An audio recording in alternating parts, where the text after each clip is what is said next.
At AARP, we believe that what we do for all. We focus on issues that matter to people age 50 plus and their families.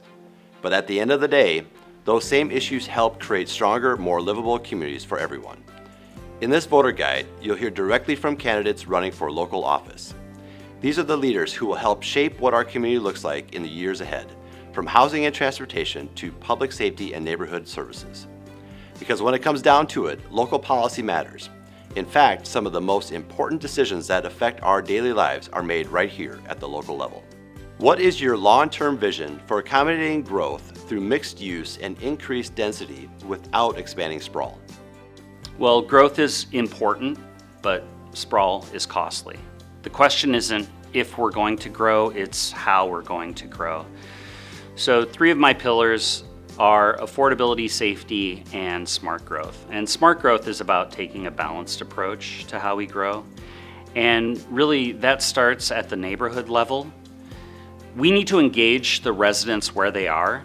And we do a really good job of planning at a city scale, but that neighborhood level, a smaller scale, there's some gaps there that I think we could fill and enhance, and especially on the engagement front, because that's how you build more trust in government too. By engaging neighborhoods, you can identify the areas that the residents there want to see their neighborhood evolve and the areas that they want to preserve, and then we can develop a neighborhood plan around that and identify where infill development is appropriate. From there, you need to create the mechanisms to focus the growth in that area. So that means zoning updates. We need to identify where mixed use infill would be appropriate. And it doesn't necessarily need to mean like the mixed use development that we see downtown. There's a much smaller scale of mixed use development where it's a Main Street type of building with shopping and dining and coffee shops on the main floor and apartments above.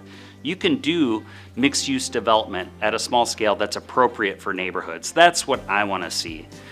And then there are incentives that we can create that will make it worthwhile for developers, big and small, to come in and make those types of developments happen. So that's my vision for how we can make things a little bit better and take a more balanced approach to how we evolve as a city. So as mayor, my vision would really be to focus on that smart growth, not just the sprawl. Now, I believe in the free market and where the demand is. However, we know that as we continue to expand, it's very expensive. It's very expensive to put the roadways in, the infrastructure, and maintain them. And so what I want to focus on is that infill development. We've got some real opportunities in Sioux Falls to focus on infill development, also creating that sense of community in neighborhoods, making sure we have that walkability to maybe a corner grocery store or somewhere to go to breakfast.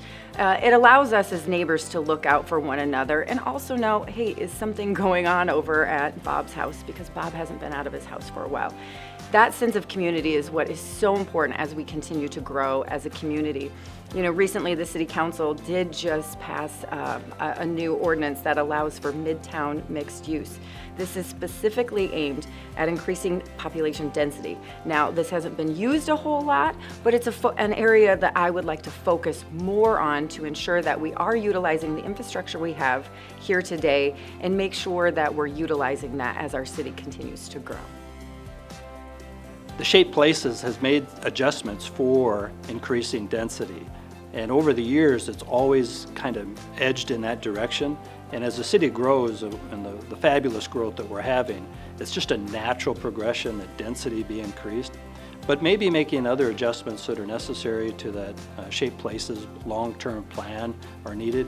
When we think about the investments we've already made in public infrastructure with water and sewer and roads, it only makes sense that you reinvest in those and get the maximum opportunity out of all those investments.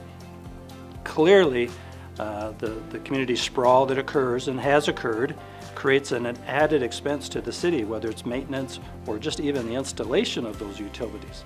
So maximizing opportunities really makes sense. And it really is a part of my fiscal responsibility that I'm trying to bring to this race, with accountability and transparency with all the tax dollars that get spent. So I would look for a push in increasing that density where it makes sense and where it's natural to. This may be a question that I differ on more than other people, and I truly do support the expansion of housing and density increasing in the middle of Sioux Falls, but not just the middle, everywhere in Sioux Falls.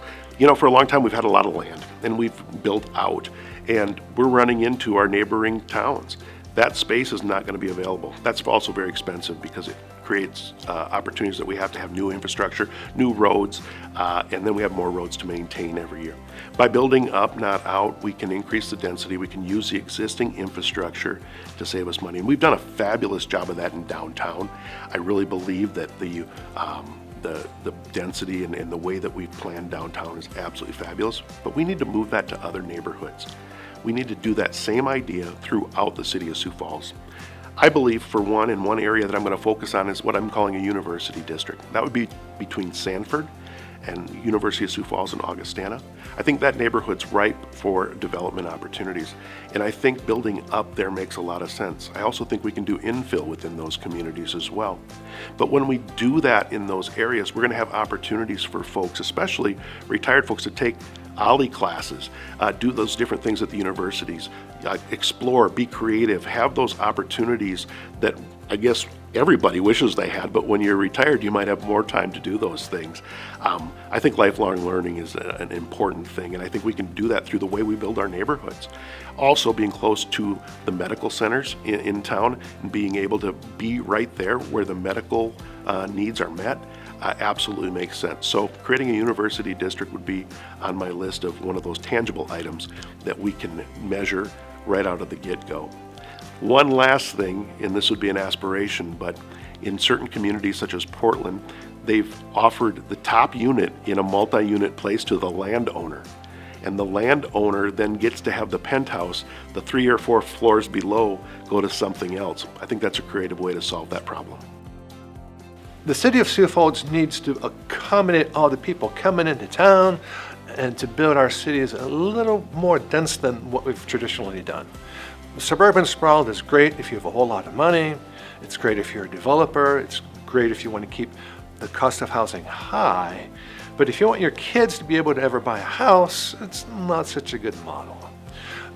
So there's a push these days towards a new urbanism with more compact development, more mixed-use development. We used to have housing over here and retail over there and commerce over here. There's a tendency in these days to bring it all together with mixed-use development and more compact development and with pedestrian-friendly design, with meeting places here and there. And all of that is a great way to help to reduce the cost of housing, because it's denser and it's cheaper, to give people an opportunity to buy their houses. Now there's a tremendous opportunity for this kind of city design where Smithfield's Foods is leaving, and where the penitentiary is now, and where the city has a big road infrastructure support system, big parking lot for road maintenance. So if we can take all of these areas and put them together and redesign it with these ancient new principles, then we can solve some of these problems. So all of this is going to be accomplished through zoning. Right now, zoning in suburban areas is designed for big houses and big lots. Well, we can change that to also allow for smaller houses and smaller lots. And those places will be less expensive, of course, because they're smaller. Backyard houses is another good idea. Again, accomplishable through zoning and not through subsidy. So if we change the way we want to design cities, our city especially, then we can reduce the cost of housing, we can build affordable housing, and we can make it easier for new people to get a start in buying their own homes. Thank you for taking time to watch this voter guide. We hope this helps you stay informed, engaged, and ready to take part in building a community that works for people of all ages. Stay connected with AARP South Dakota at aarp.org/SD. And remember, Election Day is Tuesday, June 2nd.